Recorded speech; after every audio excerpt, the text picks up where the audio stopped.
सभी को नमस्कार। कैसे हैं आप लोग?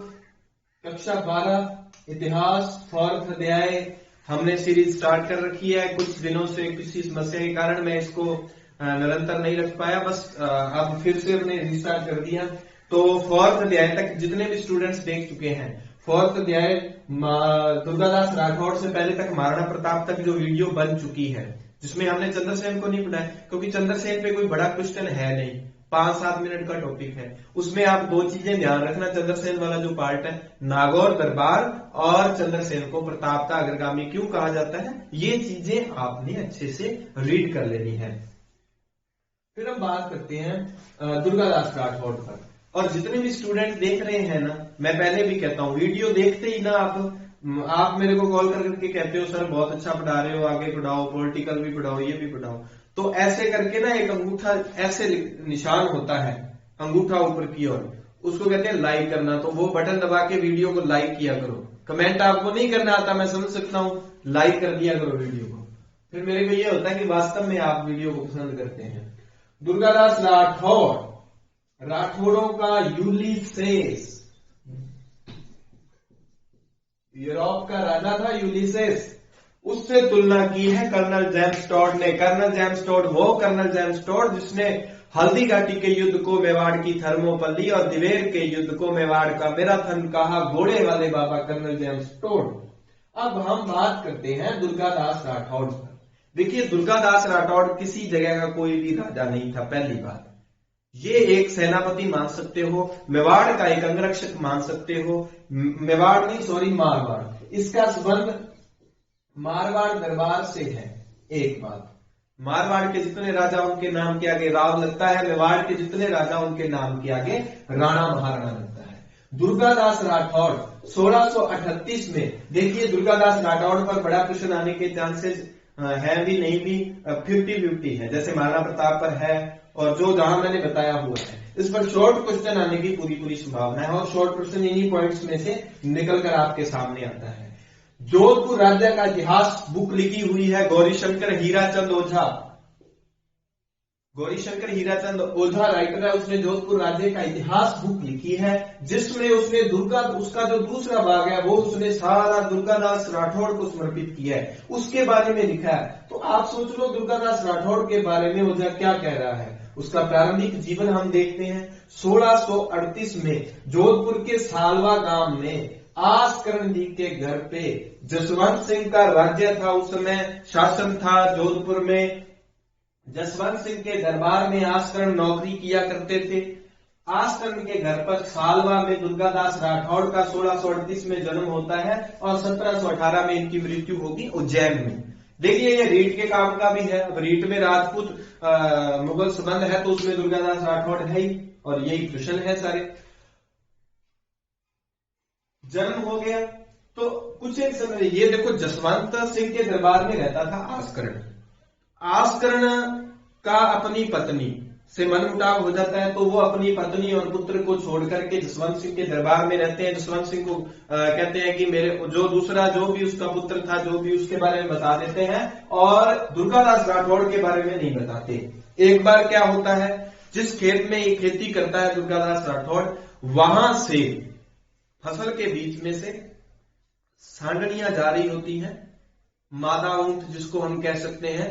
तो वो क्या है कि शाही जो चरवाहा था वो उनको लेके जा रहा था, फसल बर्बाद हो रही थी, तो इसने क्या किया, उसकी पिटाई कर दी। तो ये बात राजमहल में पहुंची। राजमहल में पहुंची तो पता चला कि वो तो आसकरण का बेटा है। तो जसवंत सिंह ने कहा भी आप तो कहते थे मेरा तो कोई बेटा ही नहीं है। उसको सामने लाया गया दुर्गादास राठौड़ को। दुर्गादास राठौड़ क्या कहते हैं कि राजा जी बात ये है, एक तो ये देखो किसानों की फसल बर्बाद हो रही है, मैं ये नहीं करने दे सकता।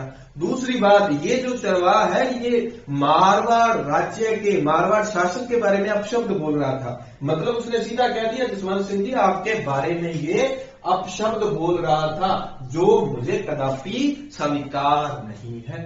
तो जसवंत सिंह को लगा कि बंदा तो भाई ये काम का है, मतलब मेरे बारे में, हमारे शासन के बारे में बुरी बात नहीं सुन सकता। तो जसवंत सिंह क्या कहता है, भाई दुर्गादास राठौड़ तेरे पर दिल आ गया।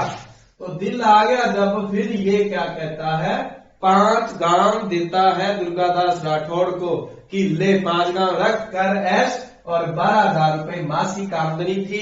दुर्गादास राठौड़ एक ही झटके में इसके दिल में जगह बना गया। ये होता है दिल में जगह बनाना।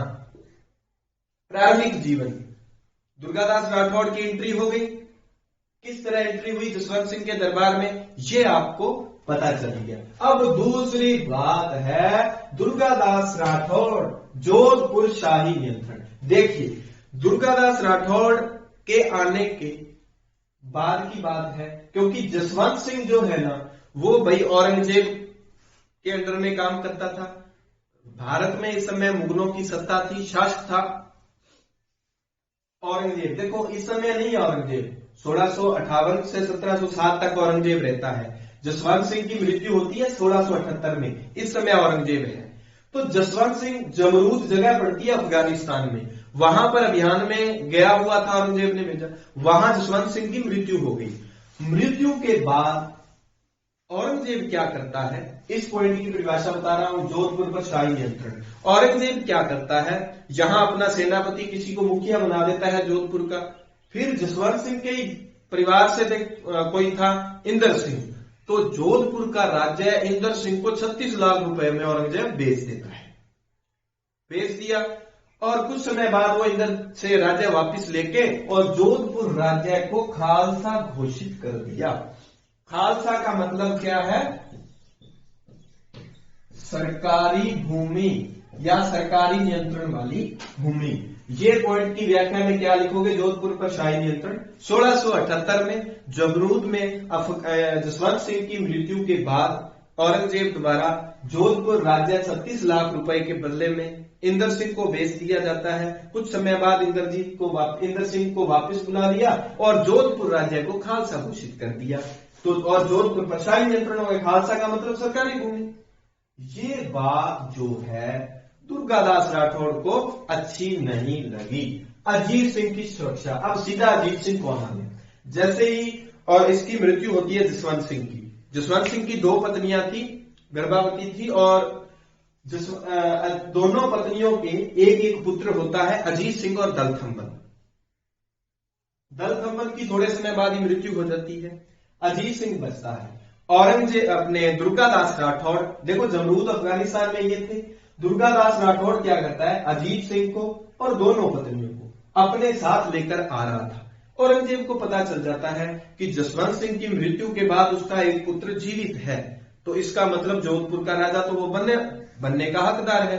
औरंगजेब क्या करता है, औरंगजेब कहता है कि मैं आदेश देता हूं दुर्गादास राठौड़ दोनों रानियों और उसके पुत्र के साथ दिल्ली में आ जाए, और ये कहता है, ऑफर रखता है कि अजीत सिंह अगर इस्लाम धर्म स्वीकार कर लेगा तो अजीत सिंह को जोधपुर का राज्य दे दिया जाएगा। तो राजपूत सरदार जितने थे उनको ये बात अच्छी नहीं लगती, क्योंकि बात अच्छी लगने वाली थी भी नहीं।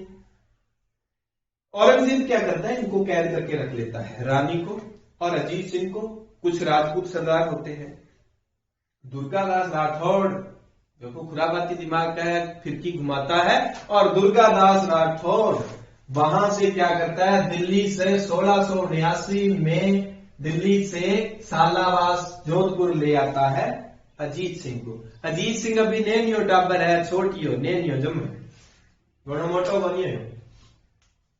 चलो जी, नेनियो टाबर आ गयो, कहां पर, कालिंद्री। 4th पॉइंट कालिंद्री लिखा है मैंने, कालिंद्री जगह का नाम है। वहां से लाकर सालावास से फिर कालिंद्री भेज दिया जाएगा, सिरोही के आसपास है। तो कालिंद्री में जयदेव ब्राह्मण है, उसके संरक्षण में इसको रखा जाएगा और सुरक्षा अधिकारी नियुक्त कर दिया गुप्त रूप से एक और मुकुंद दास खिलची को। तो कालिंद्री में इनकी देखरेख में अजीत सिंह का पालन पोषण किया जाएगा, क्योंकि अभी तो छोटा सा है बेचारा, बड़ा होना है फिर ही राजा बनेगा। अगला पॉइंट है राठौड़ सिसोदिया गठजोड़। पहला पॉइंट दुर्गादास राठौड़ का प्रारंभिक जीवन। देखो कर्मानुसार चल रहे हैं। प्रारंभिक जीवन के बाद हम बात करते हैं जोधपुर पर शाही नियंत्रण, क्योंकि जसवंत सिंह की मृत्यु होगी। फिर हम बात करते हैं अजीत सिंह की सुरक्षा। शाही नियंत्रण हो जाएगा तो अजीत सिंह की सुरक्षा का सवाल। अजीत सिंह को वहां से छुड़वा लिया, कहां भेज दिया, कालिंद्री। कालिंद्री भेजना, अजीत सिंह को कालिंद्री भेजना। फिर क्या है, जब अजीत सिंह के पालन पोषण की बात आती है तब राठौड़ ये सोचते हैं, मारवाड़ वाले, कि हमारा पड़ोसी राज्य है मेवाड़, जहां पर महाराणा प्रताप हुआ करते थे कभी। इस समय मेवाड़ का राजा कौन था? महाराणा राज सिंह, औरंगजेब का शत्रु रहा। ये रीट में राज सिंह को अच्छे से पढ़ लेना, इस पर प्रश्न आने की संभावना रहती है कि महाराणा राज सिंह और औरंगजेब के बीच शत्रुता का कारण निम्नलिखित में से कौन सा नहीं है? तो 4-5 कारण दे देगा वो। इस तरह के सवाल आए। राठौड़ सिसोदिया गठजोड़ अगला पॉइंट है। देखो, कानन कुमारी थी एक, कानन कुमारी ये बताया जाता है कि ये थी अजीत सिंह की मौसी, जसवंत सिंह की जो पत्नी थी, बूंदी की थी रानी, वो उसकी साकी बहन कौन, कोई यहाँ काका बेटा नहीं, कौन? कानन कुमारी। तो इसकी तो मौसी लगी अजीत सिंह की। तो आपको नहीं ध्यान रखना क्या रिश्तेदारी, आपने ये लिखना है, इसके पॉइंट में लिखोगे गठजोड़ जो था, तो दुर्गादास राठौड़ ने कानन कुमारी की मध्यस्थता से, इसकी सहायता से राणा राज सिंह से संपर्क किया।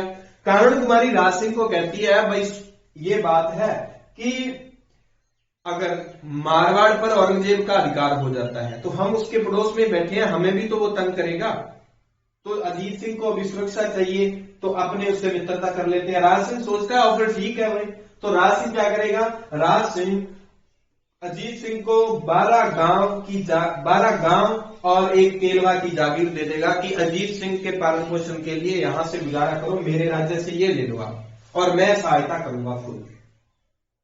ये बात औरंगजेब को पता चलती है। औरंगजेब कहते हैं राज सिंह को कि अजीत सिंह मुझे लौटा दो, औरंगजेब उसको स्पष्ट मना कर देता है। नेक्स्ट पॉइंट आता है शहजादा अकबर का विरोध। इसी बीच दुर्गादास राठौड़ सोचते हैं कि किसी भी तरह से क्या किया जाए कि औरंगजेब की जड़ें जो मजबूत है ना, उसको उखाड़ा जाए। तो उखाड़ा क्या जाता है? जड़ों को उखाड़ने के लिए क्या है कि अपने ही परिवार का कोई जो है ना, उसको साथ मिलाना जरूरी है। तो औरंगजेब का पुत्र था अकबर, ये अकबर वो अकबर नहीं है, अकबर महान, शहजादा अकबर। दुर्गादास राठौड़, मेवाड़ वाले और मारवाड़ वाले, ये सारे अकबर को कहते हैं, पूरा प्यार करते हैं, तो अकबर यार तेरी ताकत बहुत है, तू बड़ा बलशाली है। औरंगजेब ऐसी तरह बापू गद्दी पर बैठा है, तू यार तेरा ताकत घनी है, तू कर नहीं कोई थोड़ा तेरा राजा बना दे आप। अकबर कहता है इसका मतलब पंप भर दिया, फूक चुका दी। अकबर सोचता है मैं वाकई में बलशाली हूं। अकबर क्या करेगा? नारोल पाली, नारोल में 1681 में अपने आप को राजा घोषित कर देगा कि भाई हिंदुस्तान का बादशाह मैं हूं, मेरे बापू तो यही करे। औरंगजेब को ये बात पता चलती है। औरंगजेब क्या करता है? औरंगजेब तो भाई बहुत ज्यादा खुरापाती था। औरंगजेब क्या करता है? एक पत्र लिखता है, खत, हमने सनम को खत लिखा, खत में लिखा। क्या लिखा? औरंगजेब ने लिखा कि शाबाश बेटा, तू मेरे सारे शत्रुओं को एक ही समय एक ही जगह पर ले आया, यही उम्मीद थी तुझसे। ये पर्ची लिख के देखो, अकबर जो था, इसके साथ मारवाड़ और मेवाड़ की सेना, ये सारी एक जगह पर अजमेर में इकट्ठे हो जाते हैं औरंगजेब से लड़ने के लिए। और एक शिविर होता है जिसमें अकबर का शिविर अलग, मेवाड़ वालों का अलग, मारवाड़ वालों का अलग। तो अकबर के शिविर में ये चिट्ठी डलवा देता है औरंगजेब। ये चिट्ठी मिल जाती है राजपूतों को। राजपूत कहते हैं अच्छा अकबर हमारे साथ है, लेकिन ये एक योजना के तहत औरंगजेब ने इसको भेजा है कि उनको इकट्ठे करके लाना, हम आक्रमण करके मार देंगे। तो मेवाड़, ये जो राजपूत सरदार थे, ये इससे नाराज होकर वहां से चले जाते हैं कि अकबर ने हमारे साथ धोखा किया। लेकिन वो योजना औरंगजेब की थी, अकबर की नहीं। अकबर को जब पता चलता है बापू तो दिमाग लड़ा गयो, क्योंकि औरंगजेब ने कहा पुत्र मैं तेरा बाप हूं, सच में भी और वैसे भी दिमाग में भी। अकबर यहां से भाग जाता है। अकबर को पता चला राजपूत है ही नहीं, मैं तो अकेला ही रह गया शिविर में, बात जल जाओ, चप्पला उतार ले, चलो। ये जाता है दक्षिण भारत में, मराठों में। संभाजी हम पढ़ेंगे, जब हम पढ़ेंगे ना मराठा, शिवाजी मराठा, इससे नेक्स्ट वीडियो के एक वीडियो और बनेगी और 4th अध्याय कंप्लीट हो जाएगा। उसके बाद जो 5वां अध्याय है, वीडियो को शेयर भी कर दिया करो, और जहां सब्सक्राइब लिखा होता है ना, वहां बटन दबा दिया करो, ताकि जो भी वीडियो अपलोड करूं आपको किसी से मांगनी ना पड़े, सारी वीडियो आपको मिल जाए। और इनके निरंतर टेस्ट मैं लेता रहूंगा, आपको पता ही है। चाहे 18 तारीख से आप सभी के स्कूल खुल जाए, मैं वीडियो बनानी बंद नहीं करूंगा, आप देखते रहना। परीक्षा तक आपको महत्वपूर्ण प्रश्न भी मिलेंगे, इंपॉर्टेंस जितना भी होगा, और टेस्ट भी लेता रहूंगा। तो संभाजी के पास जाता है मराठों के, संभाजी इसकी मदद नहीं करता और अकबर जो है ना वो ईरान भाग जाता है। बाद में इसका पता नहीं क्या बनता है। उसके बाद का पॉइंट है अजीत सिंह व दुर्गादास के बीच अनबन। अब इसका कारण क्या रहेगा? इसका कारण रहेगा अजीत सिंह को सार्वजनिक करना। इसका कारण है अजीत सिंह को सार्वजनिक करना। देखो, दुर्गादास राठौड़ से बिना पूछे अजीत सिंह को, क्योंकि ये था ना तो ज्यादा राजपूतों को पता था ना औरंगजेब को, ये हो गया था कि भी अजीत सिंह जसवंत सिंह का कोई पुत्र नहीं है, सब मर गए। तो पालड़ी गांव में लाकर अजीत सिंह को सार्वजनिक कर दिया कि जसवंत सिंह का पुत्र अजीत सिंह जिंदा है और जोधपुर की गद्दी पर यही बैठेगा। तो क्या होता है, ये बात दुर्गादास राठौड़ को अच्छी नहीं लगती कि मेरे से पूछा ही नहीं कि मैंने इतना किया जोधपुर के लिए। तो ये बात, अब इसका मतलब क्या है, दुर्गादास राठौड़ सर्वे सर्वा नहीं रहा राठौड़ों का। जो राठौड़ों का यूलिसेस, जो राठौड़ों के लिए इतना किया, अब उससे कुछ भी नहीं पूछा जाने लगा। तो दोनों के बीच, अजीत सिंह और दुर्गादास के बीच अनबन हो गई। अगला पॉइंट, अजीत सिंह का जोधपुर पर अधिकार। जैसे ही 1707 में औरंगजेब की मृत्यु होती है, अजीत सिंह को इसी चीज का इंतजार था और जोधपुर में जफर कुली खां जोधपुर में बैठा हुआ था। औरंगजेब का बिठाया हुआ व्यक्ति जफर कुली खां 12 मार्च 1707 को अजीत सिंह जफर कुली खां को भगा देता है और 12 मार्च 1707 को अजीत सिंह का मारवाड़ पर अधिकार हो गया। बाद में बहादुर शाह, जो जफर बहादुर शाह राजा आएगा वो औरंगजेब के बाद, वो इसको अजीत सिंह को जोधपुर का शासक घोषित कर देगा। फिर पॉइंट है दुर्गादास का निर्वासन। अब क्या है भाई, दुर्गादास राठौड़ और अजीत सिंह के बीच अनबन होगी। तो दुर्गादास स्वेच्छा से क्या करता है कि उसको लगा कि मेरा तो यहाँ कोई वैल्यू तो है नहीं, मेरा मन नहीं लगा, तो दुर्गादास राठौड़ क्या करता है, जोधपुर राज्य छोड़कर अपने आ जाता है मेवाड़ में। ध्यान रखना, जब मेवाड़, सिसोदिया का मतलब देखिए मेवाड़ है। मेवाड़ के जो राणा शासक है ना, महाराणा, वो सिसोदिया या गुहिल वंश के ही हैं, और जोधपुर के जो शासक हैं वो राठौड़ वंश के हैं। यहाँ राठौड़ जो है वो जोधपुर के थे, इतना ध्यान रखना। तो राठौड़ सिसोदिया गठबंधन का मतलब है जोधपुर या मारवाड़ मेवाड़ गठबंधन। तो उस समय जो था राजा राज सिंह था। जब दुर्गादास राठौड़ यहां से जोधपुर को छोड़ते हैं और मेवाड़ में जाते हैं, उस समय राज सिंह के बाद अगला शासक वहां बन चुका होता है राणा अमर सिंह द्वितीय। और राणा अमर सिंह द्वितीय के पास दुर्गादास राठौड़ चले जाते हैं। राणा अमर सिंह विजयपुर की जागीर और 500 रुपया दिहाड़ी फिक्स कर दिया। दुर्गादास राठौड़ तू हटे रहे, तन 500 रुपया दिहाड़ी मिल जी, आराम नो काम चला। तो 500 रुपए प्रतिदिन का और विजयपुर की जागीर दे दी। वहां से दुर्गादास राठौड़ घूमते फिरते उज्जैन चले जाएंगे।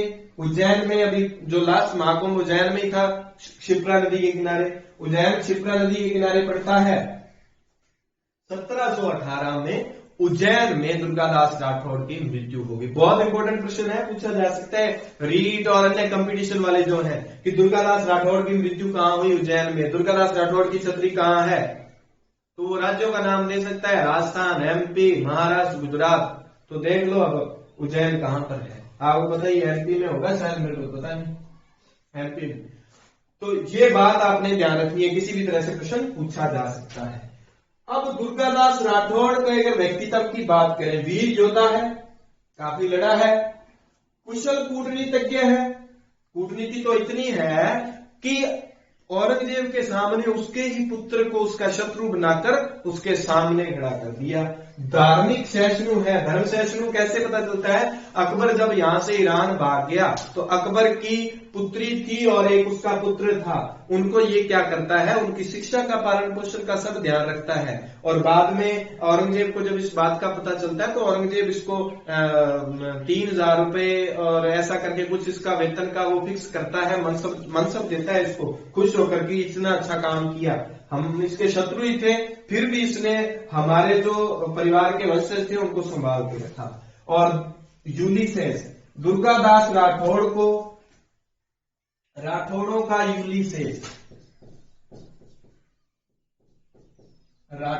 का यूलिसेस कर्नल जेम्स टॉड ने कहा। तो ये पूछा जा सकता है कि राठौड़ों का यूलिसेस कौन है? दुर्गादास राठौड़। और राठौड़ों का यूलिसेस किसने कहा है? कर्नल जेम्स टॉड ने। तो चंद्रसेन के बारे में पुनः बता देता हूं। चंद्रसेन के समय का महत्वपूर्ण बात यह है, अकबर ने नागौर दरबार लगाया था। ये पूछा जा सकता है नागौर दरबार कब लगाया? 1570 में। उसमें लगभग जो राजपूत राजा थे, बीकानेर के कल्याणमल, उसका पुत्र राय सिंह, जोधपुर के कुछ लोग और अपने बात करते हैं उनकी आमेर वाले जो थे कछवा वंश के, वो सब इसकी अधीनता स्वीकार कर लेते हैं। चंद्रसेन वहां अधीनता स्वीकार करते नहीं, वापिस आ जाते हैं। बाद में अकबर राय सिंह को भेजते हैं इसके पीछे, और ऐसे ऐसे करते करते अकबर अपने चंद्रसेन जो है जीवन पर्यंत जितनी इनके जब तक इनके पास पैसा था, खजाना था, जो कुछ भी था, युद्ध लड़ते हैं, जंगलों पहाड़ियों में रहते हैं, और बाद में राम नाम सत्य। तो इनके बारे में दूसरा प्रश्न यही बनेगा कि इनको अकबर का अग्रगामी क्यों कहा जाता है? क्योंकि जैसा अकबर ने प्रतिरोध किया अकबर का, वैसा ही प्रतिरोध राव चंद्रसेन करते हैं मारवाड़ की तरफ से, और अकबर से पहले हुए हैं राव चंद्रसेन। अग्रगामी का मतलब आगे, तो इसी तरह अकबर प्रताप से पहले हुए तो अग्रगामी हो गए। राजस्थान का भूला विसरा राजा कहा जाता है, क्यों? क्योंकि महाराणा प्रताप के बारे में इतना कुछ कहा जाता है, लिखा जाता है। वैसा ही काम मारवाड़ से चंद्रसेन ने भी किया, इसीलिए उसको द फॉरगेटन हीरो कह दिया, भूला विसरा, क्योंकि इतिहासकारों ने उसको भुला दिया, उसके बारे में ज्यादा लिखा ही नहीं, लेकिन उसने भी तो मारवाड़ के लिए कितना कुछ किया।